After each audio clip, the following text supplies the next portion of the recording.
Assalamualaikum. Waalaikumsalam. Bu Tuti, silakan masuk, Bu.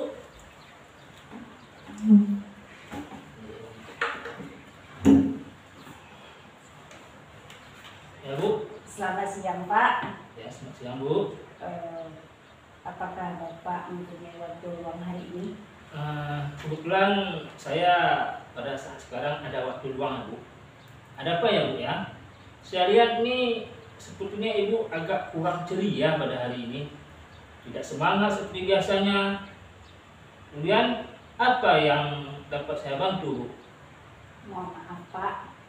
Saya jadinya mengganggu waktunya Bapak. Oh, tidak apa-apa, Bu. Saya tidak merasa terganggu. Begini, Pak. Saya mau curhat tentang masalah saya. Apakah Bapak bisa membantu saya? Dengan senang hati, Bu. Saya akan membantu Ibu semampu saya. Jadi kira-kira apa ya yang bisa saya bantu nih?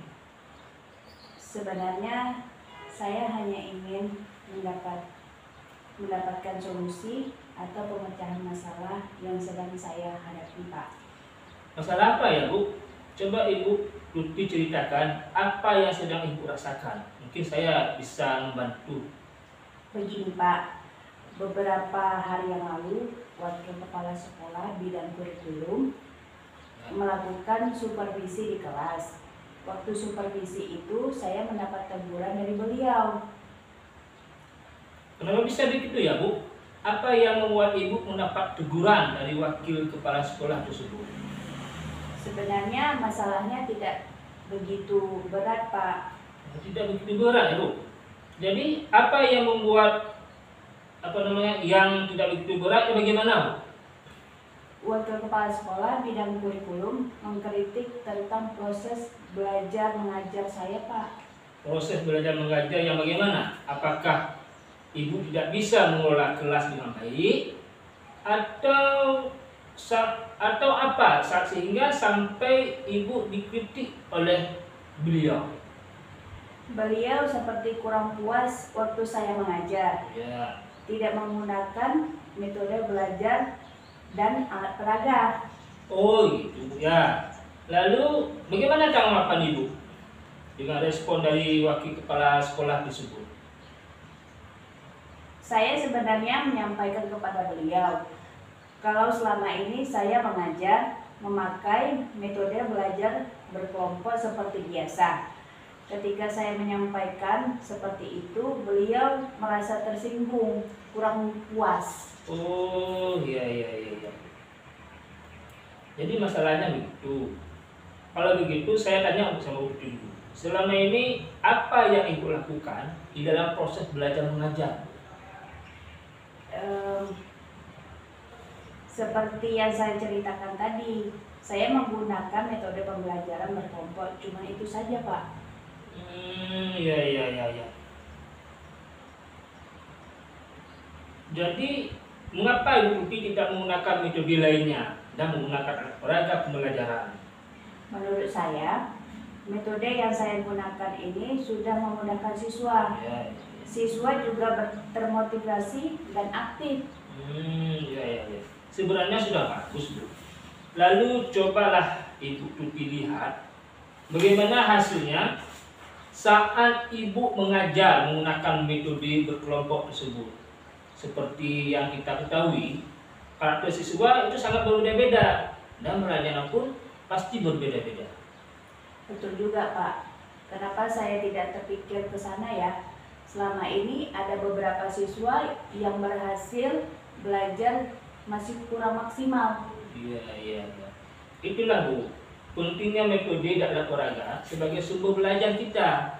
Mungkin harapan dari Wakil Kepala Sekolah kita tersebut kemarin adalah seperti itu, Bu, supaya Bu Tuti menggunakan alat peraga pembelajaran. Saya pikir ada benarnya juga ya, Pak. Iya, Bu. Nah, setelah Ibu curhat dan bercerita kepada saya ini, sekarang bagaimana perasaan Ibu setelah Ibu menceritakan permasalahan ini? Terus terang, setelah kejadian tersebut, saya merasa kurang nyaman. Saya menjadi resah dan di rumah kepikiran terus dengan masalah ini. Akibat pekerjaan lain jadi agak terbengkalai. Ya, begitu ya. Nah, jadi sekarang saya dapat mengambil kesimpulannya, yaitu Ibu Tuti ini merasa tidak nyaman karena adalah perasaan disupervisi oleh wakil kepala sekolah tersebut, karena Bu Tuti tidak menggunakan berbagai metode belajar dan alat peraga sebagai sumber belajar. Dan ketika wakil kepala sekolah bidang kurikulum tersebut memperingatkan, kemudian Bu Tuti memberikan argumen yang menurut Bu Tuti tersebut itu adalah benar, sehingga hal itu membuat beliau merasa tersinggung mungkin, lalu menyampaikannya kepada kepala sekolah. Iya ya Pak.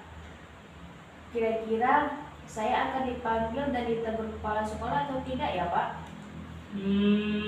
Kalau menurut saya, untuk masalah ini mungkin Bu Tuti bisa merefleksikan diri dan mempersiapkan diri Ibu. Jika ditegur oleh kepala sekolah kembali, harus siap menjelaskan masalah tersebut kepada kepala sekolah. Masalahnya sebenarnya. Dan pasti beliau akan menyampaikan nanti hal-hal positif sehingga mungkin bisa menambahkan semangat Ibu dalam mengajar. Mudah-mudahan aja ya Pak. Ya. Kemudian dari apa yang sudah Bu Tuti sampaikan tadi, apa rencana Ibu ke depan? Saya berniat menemui kepala sekolah untuk membicarakan hal ini. Mungkin beliau akan memberikan solusi. Ya. Lalu apakah ada hal lain yang Ibu akan lakukan selain yang tadi Ibu jelaskan tadi? Saya juga akan menemui wakil kepala sekolah bidang kurikulum dan saya akan meminta maaf kepada beliau. Kemudian terkait proses belajar kedepannya, saya juga akan menggunakan berbagai macam metode belajar dan alat peraga dan meminta saran beliau bagaimana menjelaskan proses belajar mengajar yang baik. Ya. Lalu bagaimana dengan proses belajar mengajar selanjutnya? Setelah ini saya akan menggunakan berbagai metode belajar dan alat peraga dalam proses belajar mengajar yang akan saya terapkan. Juga karena siswa sudah merasa nyaman dengan cara tersebut. Iya. Jadi langkah Ibu ambil sudah tepat sekali, sangat bagus. Kemudian saya setuju dengan ide-ide tersebut. Syukurlah, sekarang saya merasa lega karena jujur saya takut mengambil langkah dalam menyelesaikan ini. Apalagi sudah berurusan dengan atasan kita, agak khawatir takut salah langkah. Syukurlah Bu ya, Ibu sudah merasa lega sekarang. Lalu dari yang sudah Ibu rencanakan tadi, komitmen apa yang akan Ibu lakukan untuk menjalankan rencana tersebut? Untuk hal ini, dalam proses belajar mengajar, saya akan mengacu pada kurikulum, kemudian menggunakan berbagai metode belajar dan alat peraga dalam proses belajar mengajar, Pak. Ya, betul. Kemudian lalu dukungan apa yang Ibu butuhkan untuk melakukan komitmen tersebut? Itu juga masih dalam pikiran. Mungkin saya akan mencoba berkomunikasi dengan teman guru serumpun mata pelajaran dengan saya. Jadi kami bisa bersama-sama saling mengingatkan dan saling berbagi. Iya, itu ide yang bagus sekali. Kemudian semoga dapat segera diselesaikan dan Bu Tuti dapat bekerja dengan suasana hati yang nyaman, tenang, dan tidak dihantui rasa gelisah. Amin. Terima kasih Pak. Terima kasih banyak Pak untuk waktunya mendengarkan keluh kesah saya. Sekarang saya merasa sedikit lega dan nyaman. Semoga kita nanti menjadi guru-guru yang bisa menjadi guru yang profesional dan memberikan yang terbaik untuk siswa kita ya Pak. Ya Bu. Sama-sama. Dan mudah-mudahan kita nanti akan menjadi guru yang profesional dan akan memberikan teladan kepada semua kita semua. Oke Bu. Terima kasih Pak. Semangat Bu ya. Oke. Sama sih Bu.